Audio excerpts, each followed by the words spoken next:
Yeah. So here the Siforno, the question was, it's obvious. I mean, he's bringing up again on Yer Al Sfasayim. He said earlier, so Siforno says, Ki chosh lo tzir fa'aron imo el v'di barishon hoymed dabro l'om. You understand? When he spoke to Klal Yisrael, he thought Aaron was only supposed to be a spokesman speaking to her. There were two separate agencies. Speak to Klal Yisrael that he's the agent, and also speaking to Paro. So he thought maybe the original agency through Aaron is only for Klal Yisrael. Therefore, he's bringing it up again on the Oral Sfasayim.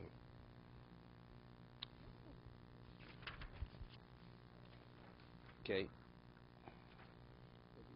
We did the next one also.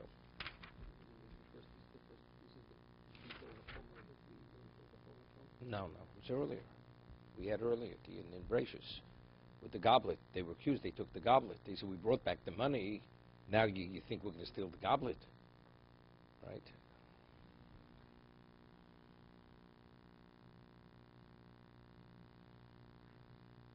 Take a look in Chovov. Who Aaron or Moshe? No, earlier. Yikach Amram. Chov. Vayikach Amram is Yocheved Odoso. Amram took Yocheved, his aunt, right? This famous Chaver Loshna, even though after Mount Torah it was an incestuous relationship. A nephew is not permitted to marry an aunt. But Amram married his aunt, Loli Isho. Vatedlo lo es Aaron des Moshe. Ushnei Chayi Amram Sheva Ushleishim Ashona. Amram lived 137 years. Okay? Let's see, Rashi. What does that tell us his age? What relevance does it have? Ushnei Chayi Amram, Ushnei Chayi Kos, Ushnei Chayi Amram, Micheshben Zodon Lemeidim Al Moshe. We said earlier in Pasuk Yud Ches that Kos lived, right, 133 years. Kos. So Torah tells us Kos's age and tells us Amram's age. What's the value of knowing both of them? Clearly,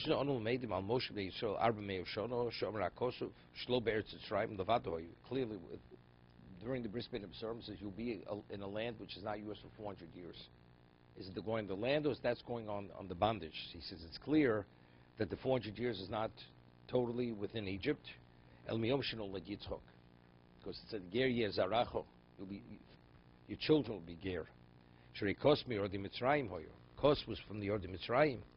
Chashov Kos Shnoso, V'shno Samrom, U'shmonim Shel Moshe. If you add up all the years, Lo Timsei Arba Meo Shono, doesn't add up to be 400. And besides that, many of the years overlap one another, correct? V'harbe Shonim Nivloim Levonim B'shnei Ovos.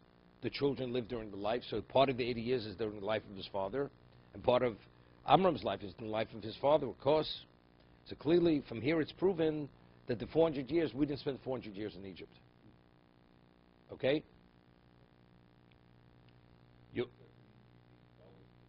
No, so good. So the Maral speaks about it. So, but he said, you'll be 400 years. See, 400 years. Ger Yezaracha Ber Slo Lehem. Then it says, Arba Ber Shona, but the Avodum, V'inu Osam, they will enslave you and afflict you. That's not going back on the 400. That will be Ger Yezaracha.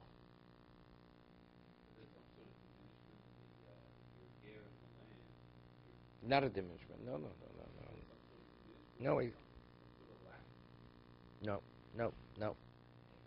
I spoke about it a few weeks ago on the C-Day. I quoted Maral. That Gerus and Avdus and suffering, it's based on who you are. For Avram, Yisrael, Yaakov, to be in Canaan, paganism and everything that went on there, they were out of their, they weren't within their own element.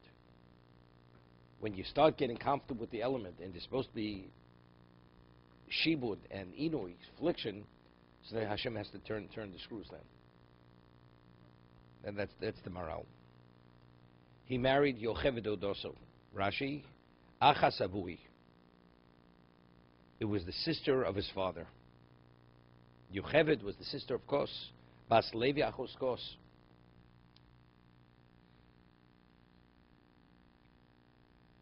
Okay?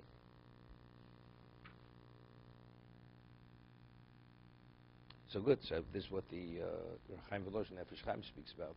Before Matan Torah, Yaakov married two sisters, even though they kept the whole Torah its entirety. But whenever they felt was going to make a difference for the future of Klal Yisrael, since there was no Isur, there was no prohibition yet, if they could keep the Torah even before it was given, they observed it meticulously.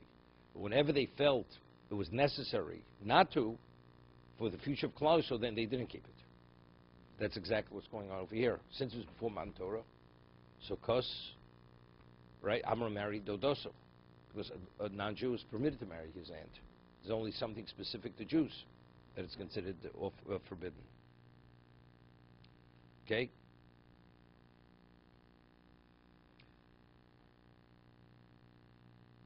Chov Gimel. Vayikach Aaron es Elishev bas Aminodov. Aaron took Elisheva, the daughter of Aminodov, Achos Nachshon, right, this famous Gemara here. The sister of Nachshon lo Elisha. I mean, if we know she's Elisheva bas Aminodov, what do we have to speak about? Who's her brother? Achos Nachshon lo Elisha. Vatedled lo es Nodov es Aviv es Elozov es Yisomer. And she gave birth to the four children, Nodov, Aviv, Elozov, Yisomer. So take a look at Rashi. Achos Nachshon. Mikan lo madnu. From here we learned Hanose Isha. Sorach liftoch b'achero. When you marry a woman, you have to look at her brothers, because the characteristics of the family you see in the brothers. So, and the Medrash says, why did Aaron have special children? Moshe did not have special children. Right? It says Moshe married a Gioris. And who did Aaron marry? Aaron married Elishev bas Aminodov, Achos Nachshon. There's a princely family. It's the prince of Klal Yisrael, Shevet Yehuda. Therefore, because he had that wife, it's not enough just to have the husband. You give your child the best, but we're talking about the innate characteristics that lie in a child. It says, Rov bon machachim. The majority of children, they follow the characteristics of the brothers of the mother. So good. So because Nachshon was so special, that's the reason why Aaron had special children. Moshe married a Gioris. Right? First, there were no brothers anyway to see, but still, therefore, his children weren't special.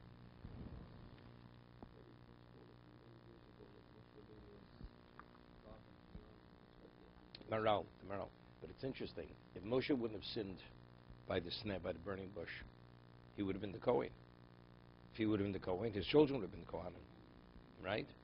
So that means Aaron's children are more special because he married Elisha bas Aminodov, Achos Nachshon. Right? So, but they would have been Leviim. They would have been the most special. They would have been special Leviim. But as Kohanim, seems to be, they wouldn't have been on the same level. I mean, HaKadosh Baruch Hu, causes things to happen behind the scenes. Moshe Rabbeinu spoke. Well, what did HaKadosh Baruch Hu allow Moshe to make that mistake? So he should not be the Kohen. Ultimately, Moshe was not destined to be the Kohen, right?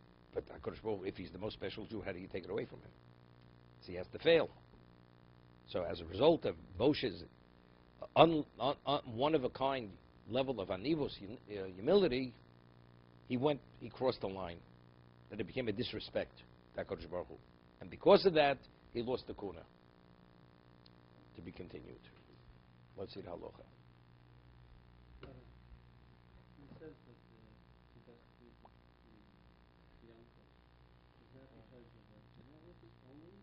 It has nothing to do with genetics. We're talking spiritual genetics. Characteristics. They don't necessarily have to observe their behavior. It's just whatever they're inheriting. Take a look. Well, what are the characteristics? Lavan was a charlatan, right? He was a deceitful person. So who was Esav? Esav took after the characteristics of her mother's brother.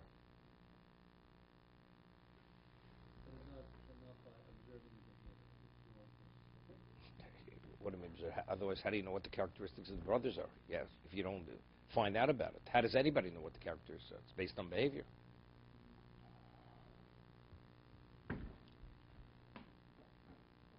It's interesting. Yesterday, somebody was telling me he's a Hasidic person, but he listens to the CDs. He's a very, broad-minded person, this person. And he told me when he was 6 years old, 7 years old. He was in the country, and he says when he was a kid, he was very wild and very strong. So there was a Hasidic person there, a businessman, who owned the colony, the bungalow colony. This person probably today's about 65. So he says when he was 6 years old, the bungalow says, whoever is able to do 10 chin-ups on the branch of a tree, they'll give him $10. So this is like 55 years ago. $10 was a lot of money. And he right away jumped this person when he was 6. He grabbed onto the branch. He was doing the chin-ups. And when he was ready, he was holding by the 10th. This person runs over and pulls him down, pulls him off the branch. And he says, you see, you don't get the money because you didn't make the 10th. That's what this person did to him. You understand? The one who offered the money. That's what do to a 6.5. You know, he saw he was going to make the money. See, when he pulled his legs, he didn't let him get to the up. He pulled him off the branch. He says, you see, you didn't make it. I don't owe you the money. So he told me this person just died 2 weeks ago. The one who pulled him off the tree. Must have been a man in his upper 80s or whatever it is.